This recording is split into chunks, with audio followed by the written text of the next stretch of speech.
வணக்கம்.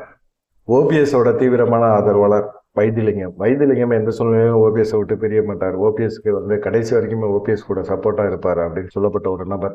வெல்லமண்டி நடராஜன் ஓபிஎஸ் தனியாக பொதுக்குழுவில் அவமானப்படுத்தப்பட்ட போது வெல்லமண்டி நடராஜனும் ஓபிஎஸ்ட சேர்ந்தார். இப்படி ஒரு குறிப்பிட்ட பேர் மட்டும்தான் இருந்தாங்க ஓபிஎஸ் கூட. நிறைய பேர் வந்திருந்தாங்க. ஆனாலும் பார்த்தீங்கன்னா ஓபிஎஸோட நடவடிக்கை சரியில்லை. ஓபிஎஸ் மேலே அதிருப்திகள் அதிகமாகிட்டு இருந்துச்சு. ஓபிஎஸ் ஒரு முடிவு எடுக்க ஒரு தயக்கம் காட்டிக்கிட்டே இருக்கிறாரு. ஒன்றுமே பண்ண மாட்டேங்கிறாரு. இந்த சமீபத்தில் நடந்த இடம் ஓபிஎஸோட அதிமுக உரிமை மீட்பு தொண்டர்கள் குழு இந்த இதில் பார்த்தீங்கன்னா ஆலோசனையெல்லாம் பண்ணி தனி கட்சி ஆரம்பிப்போம் அப்படின்னு சொன்னாங்க. ஆனால் தனி கட்சியும் ஆரம்பிக்கலை. பாஜகவும் அதிமுகவுக்குள்ள கொண்டு போய் அவங்கள இணைக்கும் அப்படிங்கிற ஒரு பேச்சு இருந்தது. அந்த பேச்சுமே நடக்கவே இல்லை. எடப்பாடி பழனிசாமி ஸ்ட்ரிக்டாக சொல்லிட்டாரு. அமித்ஷாவும் பார்த்தீங்கன்னா ஓபிஎஸ்க்கு ஆதரவான ஒரு நிலைப்பாட்டை எடுக்கவே இல்லை.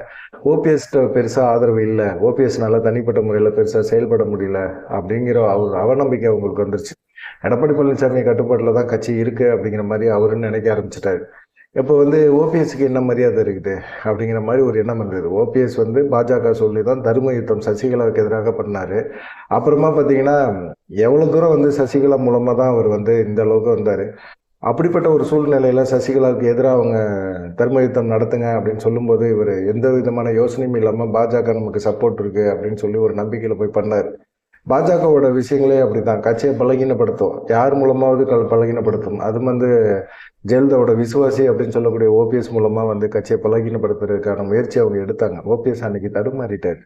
இல்லை அப்படின்னா கண்டிப்பாக அவரால் சசிகலாவை ஆதரிச்சிருந்தாருன்னா இன்னைக்கு கட்சி உடஞ்சிருக்காது. சசிகலா சிறைக்கு போகும்போது ஓபிஎஸ் தான் முதலமைச்சர். அவங்க சசிகலா கொஞ்சம் இருக்கிற வரைக்கும் சிறைக்கு போகிற வரைக்கும் என்னை முதலமைச்சர் ஆக்கி விடுங்க, சிறையில் கொஞ்சம் ஏ கிளாஸ் வசதிகள் கிடைக்கும் அப்படிங்கிற ஒரு எண்ணத்தில் தான் அவங்க முதலமைச்சர் ஆனாங்க. இருந்தாலும் பார்த்தீங்கன்னா ஓபிஎஸ்க்கான ஒரு முக்கியத்துவத்தை கொடுத்துருப்பாங்க.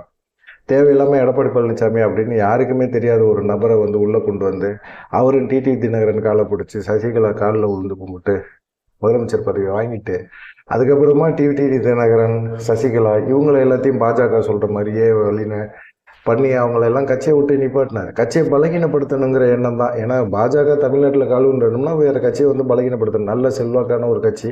அந்த கட்சியோட அப்படியே சேர்ந்துக்கிட்டே அவங்க தன்னை வளர்த்துக்கணும் அப்படின்னு நினைப்பாங்க. அது ஒவ்வொரு கட்சியோட எண்ணம் அவ்வளோதான். அவங்க கட்சியை வளர்க்குறதுக்கு அவங்க என்ன வேணாலும் செய்வாங்க. அடுத்த கட்சியை அழிச்சாதான் வளர முடியும் அப்படின்னா அந்த கட்சியை அழிச்சிருவாங்க. ஒருங்கிணைக்கலாம் மாட்டாங்க. ஒருங்கிணைப்பாங்க அப்படின்னு அமித்ஷா ஒருங்கிணைப்பார், பிரதமர் மோடி ஒருங்கிணைப்பார் அப்படிங்கிற மாதிரி ஒரு எண்ணம் இருந்தது. அதே குறிப்பாக பார்த்தீங்கன்னா அண்ணாமலை மாநில தலைவராக இருக்க வர வரைக்கும் பார்த்தீங்கன்னா ஓபிஎஸ் டிடிவி தினகரனோட ஒரு நட்புறவில் இருந்தார். கண்டிப்பாக அவங்களுக்கு துரோகம் பண்ணக்கூடாது அப்படிங்கிற ஒரு எண்ணத்திலையும் இருந்தார். அவர் மாநில தலைவராக இருக்கும்போது நாடாளுமன்ற தேர்தல் சமயத்தில் விட ஓபிஎஸ் டிடிவி தினகரன் இவங்களை எல்லாமே இணைச்சி தான் பார்த்தீங்கன்னா பாஜக ஒரு 18% வாக்குகளை பெற முடிஞ்சுது. அந்த அளவுக்கு கட்சியை பலப்படுத்துறதுக்கு, பாஜகவுக்கு சப்போர்ட் பண்ணுறதுக்கு, ஆதரிக்கிறதுக்கு ஓபிஎஸ்க்கு டிடிவி தினகரன் ஓபிஎஸ் இவங்க முக்கியத்துவம் கொடுத்தாங்க. அது கூட தப்பு தான் அப்படின்னு இப்போ தோணுது.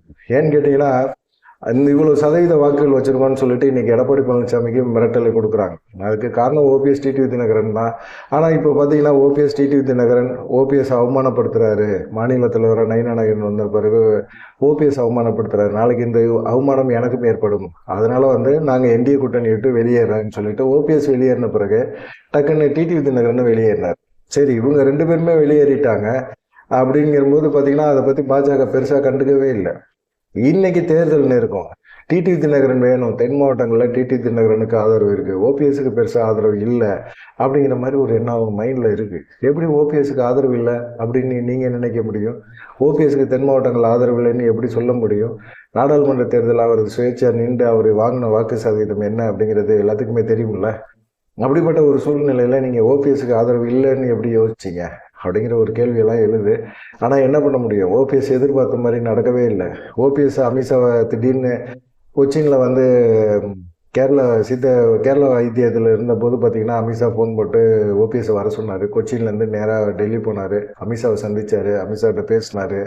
அமித்ஷா என்ன சொன்னார்? நீங்கள் கட்சிக்குள்ளே வாங்க அப்படின்னு சொல்லியிருக்கிறாரு. அதிமுகக்குள்ள எடப்பாடி பழனிசாமியை முதலமைச்சர் வேட்பாளராக ஏற்றுக்க நான் தயாராக தான் இருக்கிறேன். அதே சமயத்தில் எனக்கு எடப்பாடி பழனிசாமிக்கு இணையான ஒரு பதவி கொடுங்க அப்படிங்கிற மாதிரி கேட்டிருந்தாரு. ஆனால் எடப்பாடி பழனிசாமி அதை தான் பயன்படுத்த ஆரம்பிச்சார். கட்சியில் வந்து அம்மா அலுவலகத்தை வந்து உடச்சி அடித்து நொறுக்குனவர் அவர். கட்சி தொண்டர்கள் எல்லாமே ரொம்ப வெறுப்பில் இருக்கிறாங்க அப்படின்னு சொன்னார். அன்னைக்கு நடந்த சம்பவங்கள் எல்லாமே வந்து யாராக இருந்தாலுமே அது வந்து ஒரு மன உளைச்சலை ஏற்படுத்தும். அவரு அலுவலகத்துக்கு தான் போனார். அந்த அலுவலகத்தில் யார் கல்லை கொண்டு வீசினது? கிட்டத்தட்ட அந்த அலுவலகத்துக்கு ஓபிஎஸ் வருவாருன்னு தெரிஞ்சு 10 நாளைக்கு முன்னாடியே பொதுக்குழுவில் அவரை நீக்க போகிறோன்னு தெரிஞ்ச பிறகு ஓபிஎஸ் அலுவலகத்துக்கு தான் போவார். ஆனால் அங்கே அதுக்கு முன்னாடியே 10 நாளைக்கு முன்னாடியே அங்கே மகளிர் ஆண்கள் எல்லாத்தையும் வந்து அடைச்சி வச்சுருந்தது யார்? அங்கே வந்து தண்ணி அடித்தது யார்? அங்கே ரெக்கார்ட் டான்ஸ் போட்டது யார்? எல்லாமே வந்து எடப்பாடி ஆதரவாளர் தானே. எடப்பாடி ஆதரவாளர் கிட்டத்தட்ட ஒரு 500 பேர் அங்கே இருந்தீங்களே, அது எப்படி அது வந்து நீங்கள் அந்த இடத்துல வந்து ஒரு ஆடல் பாடல் நிகழ்ச்சியெல்லாம் நடத்தியிருக்கிறீங்க, மகளிர் அணியெல்லாம் கட்டி பிடிச்சி ஆடி இருக்கீங்க. அது வந்து அசிங்கமாக தெரியலையா? ஒரு கோயிலுக்குள்ளே அந்த மாதிரி பண்ணால் அது ரொம்ப கேவலம் அப்படிங்கிறது உணரலையா நீங்கள்? அப்படிப்பட்ட ஒரு சூழ்நிலையெல்லாம் இருந்தது. இந்த பழைய பஞ்சாங்கத்தெல்லாம் விட்டுருவோம். நமக்கு இன்னைக்கு என்ன, வைத்திலிங்கம் இவ்வளோ தூரம் சப்போர்ட்டாக இருந்தார் ஓபிஎஸ்க்கு. இப்போ ஓபிஎஸ் ஆதரவாளர்கள் எல்லாமே பார்த்தீங்கன்னா மனோஜ் பாண்டியன் ஏற்கனவே போய் திமுகவில் இணைஞ்சிட்டாரு.